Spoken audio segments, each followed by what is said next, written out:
Bom, Chico, então, muito obrigada por falar comigo, pelo seu tempo. E você já está muito conhecido, né, pelos seus podcasts, por ser o Scooby-Doo de Higienópolis, né? Eu amo esse Eu apelido também. tanto.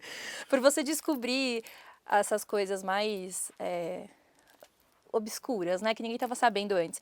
E aí agora você está com um novo podcast, me conta um pouquinho sobre ele, do que se fala. O podcast se chama Coach e é sobre a vida de uma brasileira chamada Cate Torres. A Cate Torres nasce no Pará, numa família muito pobre, que se muda pelo Brasil, não consegue se fixar em cidade nenhuma, porque o pai dela não consegue emprego, um núcleo familiar desestabilizado, com violência e tal. Daí, de repente, Cate vai ser modelo na Europa com 18 anos e volta para o Brasil com seus 22, 23 anos para competir como Miss. E a partir daí, a Cate Torres tem uma vida completamente fora do padrão e fora do normal, que ela começa a conquistar a fama dos jeitos mais inesperados possíveis. Então, ela tenta ser Miss, mesmo não morando mais no Brasil, Miss Caieiras, não consegue. Menos de um ano depois, ela aparece em umas fotos com o Leonardo DiCaprio, que daí começa a apontar ela como possível namorada do Leonardo DiCaprio. Depois ela vira modelo nos Estados Unidos, capa de revista. Depois ela vira atriz, participa de umas séries grandes de filme, de uma das franquias mais famosas de filme da história. Daí, de repente, ela vira uma influencer com milhões de seguidores e corta para 2022. Ela é acusada de traficar seguidoras dela para os Estados Unidos, onde essas seguidoras afirmavam que elas eram obrigadas a trabalhar em clubes de strip. Então, daí eu pego essa história de trás para frente, ela na cadeia, esperando para ser julgada. Ela está 10 meses numa prisão provisória, para contar a história inteira dessa brasileira que fez tanta coisa, como ela fez tanta coisa. E aí ela ficou famosa agora, né? Agora ela realmente ficou Eu acho famosa. que ela teve já muitas ondas de fama, essa é só mais uma das ondas da fama, e o podcast é sincero quanto a isso também, assim, o quanto contar a história dela não vai ser dar pra ela mais uma encarnação. Já que é um podcast sobre encarnações profissionais dela, os nomes dos episódios são até os nomes das carreiras que ela teve. Então, episódio 1, a Miss, episódio 2, a modelo, episódio 3, a atriz, episódio 4, a influencer. Talvez o podcast seja o episódio final que seja a personagem de documentário ou a personagem de série. A protagonista, A né? protagonista. E como é que esse caso caiu no seu colo? É como consumidor, como pessoa que vive no Twitter. Assim, de repente, em 2022, sei lá, agosto, setembro de 2022, começou a pipocar no Twitter umas histórias de tem 2 brasileiras jovens que foram traficadas e estão sequestradas nos Estados Unidos por uma blogueira. Começou a história assim, essa influencer tá mantendo essas 2 seguidoras em cativeiro nos Estados Unidos. Não sei se você lembra ou pegou essa fase. E cada dia era uma descoberta nova, era um vídeo novo. Daí foi uma história que foi virando um turbilhão que envolveu a Yasmin Brunet, que envolveu o Luiz Bate, que fazia entrevista ao vivo com as pessoas e com umas aspas maravilhosas como pisque se você estiver em perigo. Então a internet ficou obcecada. E eu, como criatura da internet, também fiquei obcecado, mas achei que, daí como tudo na internet também, a poeira baixa muito rápido, mas a história não tinha sido contada com início, meio e fim, não tinha sido contada de maneira satisfatória.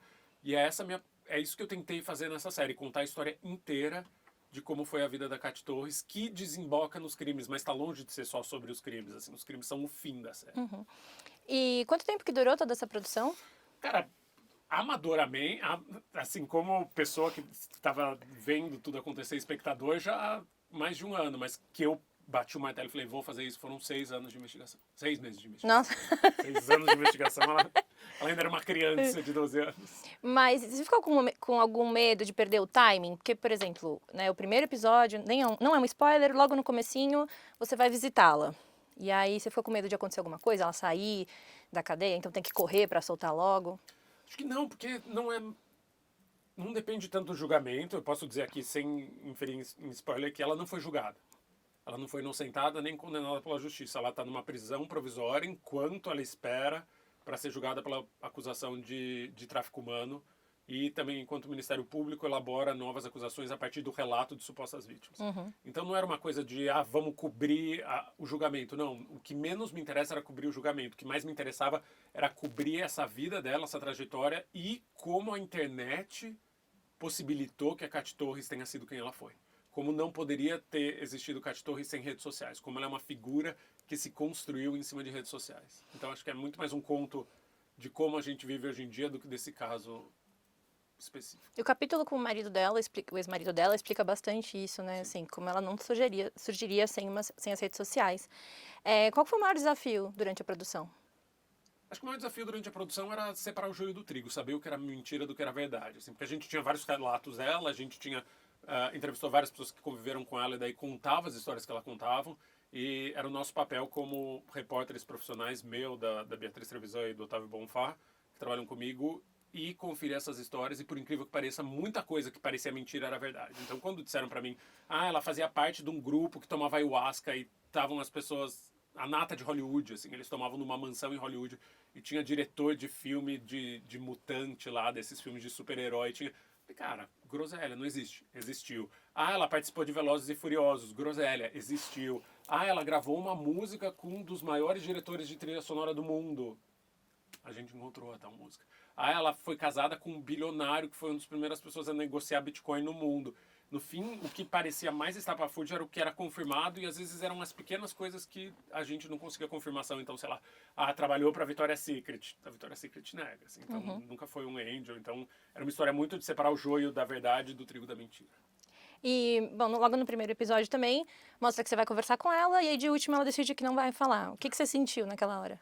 É frustrante para burro, você não conseguiu uma entrevista que você quer, mas ao mesmo tempo o não falar diz tanto quanto falar nesse caso. Era uma pessoa que eu estava 6 meses tentando, eu já tinha tido contato, falava com a defesa dela, o advogado dela volta mais para frente, isso eu posso te dizer, dando o lado dela, então tá contemplado, o outro lado, a versão dela tá contemplado, o advogado aparece ali com bastante fôlego falando, só que ela não falar mostra muito também uma tática dela, assim, qual é a tática dela nesse momento, e nada impede que essa tática mude. É uma série em aberto ainda, porque são no mínimo 9, 10 episódios, então se ela quiser falar até então, nada impede que tenha um episódio a protagonista ou a entrevistada, que seja ela contando a versão dos fatos como vistos por ela. Já que vai ter 50 pessoas contando a história, a versão dos fatos deles, nada mais justo que ela conte a dela. E você trabalha muito com essas investigações, esse não é o primeiro podcast que você faz de investigação, teve também, né, o Mulher da Casa Abandonada, o Ateliê. Você tem medo? Porque, tudo bem, a Mulher da Casa Abandonada não era uma grande rede de pessoas que escravizavam as outras. O Ateliê é um pouco assustador, mas agora o tráfico humano é uma coisa muito grande. Você não ficou com medo, assim, de quanto mais você procurar, talvez ter alguma coisa muito maior por trás, uma rede muito maior, muito mais perigosa? Acho que sim, teve um momento em que eu desconfiei que pudesse existir uma estrutura maior, mas aí no momento que você vai e vive a vida dela no interior do Texas e é tão mais tacanho do que parece visto de fora, assim, a coisa era tão mais amadora, e eu acho que isso me fascina muito na investigação também, que é desmistificar esses grandes males. Então, João de Deus, um dos maiores crimes já cometidos no Brasil, agora condenado de novo semana passada, mas quando você ia ver a casa do Inácio de Loyola e a lógica dele, quando você conta a coisa como de fato ela foi, quando você reporta com profundidade, é tão mais mambembe do que parece. No caso da Kátia era isso, assim, parecia uma coisa que envolvia vários países, parecia... E você vai ver, a realidade é meio amadora. Porque tudo é amador visto de perto. É o famoso, se você visita uma cozinha, você não come o que eles fazem ali. Assim. Então, quando eu vi, de fato, como era a vida dela nos Estados Unidos e como foi a vida das seguidoras que foram morar com ela nos Estados Unidos, levadas à força ou não, chantageadas ou não, isso a justiça ainda não decidiu, eu entendi que não, que era, o negócio era muito mais mambembe do que parecia visto de fora. Muito mais mambembe do que a internet, inclusive, especulou. Sim, porque eu imaginava que era uma grande rede, que ela era uma grande aliciadora. E que, Cláudia Raia na novela Salve Jorge, né? Eu achei que, nossa, assim, Não, a coisa era meio mambembe, meio improvisada. Internet, de novo, internet. Parece uma coisa incrível no Instagram, no TikTok. Você vai ver de perto, e não é tão assim. Não, eu ficaria preocupada com você, tipo, manda a localização de onde você tá. Nossa, foi muito tranquilo, de verdade. Assim, foi uma das investigações mais tranquilas que eu fiz. Assim, até as pessoas que eu achei que fossem ser hostis não foram hostis, até os ambientes, até o clube de strip em que as pessoas dizem que eram obrigadas a trabalhar, todo mundo foi super simpático. Fiz amizade com as strippers, elas me deram entrevista. Foi, no fim, bem divertido. E, bom, você tem várias obras, né? Você tem alguma favorita, alguma história favorita que você guarda no seu coração? Cara, eu acho que Ricardo e Vânia, que é o perfil do Ricardo Correia, o Fofão da Augusta, vai sempre ter um lugar no meu coração, porque foi a primeira história longa que eu contei e teve ali um efeito muito imediato na vida dele. Eu estava junto com ele quando isso aconteceu. Acho que é primeiro filho, né? Acho que mente quem diz que não ama um filho mais do que os outros. Eu seria um péssimo pai, porque eu diria eu amo você mais do que você. Mas você tem uma cachorra que você ama mais? Tenho, né? A que morreu, por incrível que pareça, assim, porque daí você pensa, pô, ela faz falta de verdade, as outras ainda estão aí. Que triste. E pra você, o que difere a investigação que você faz de um conteúdo true crime?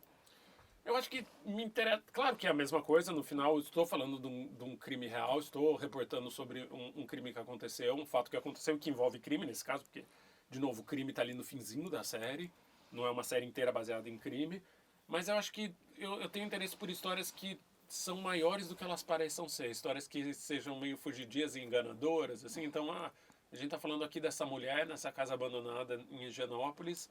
Daí, de repente, você se dá conta de que você está falando de um país inteiro, um país que ainda pratica escravização de pessoas, de seres humanos. Nesse caso, da Cate Torres, para mim, você está falando da vida dessa brasileira que construiu uma carreira na internet, que enganou muita gente.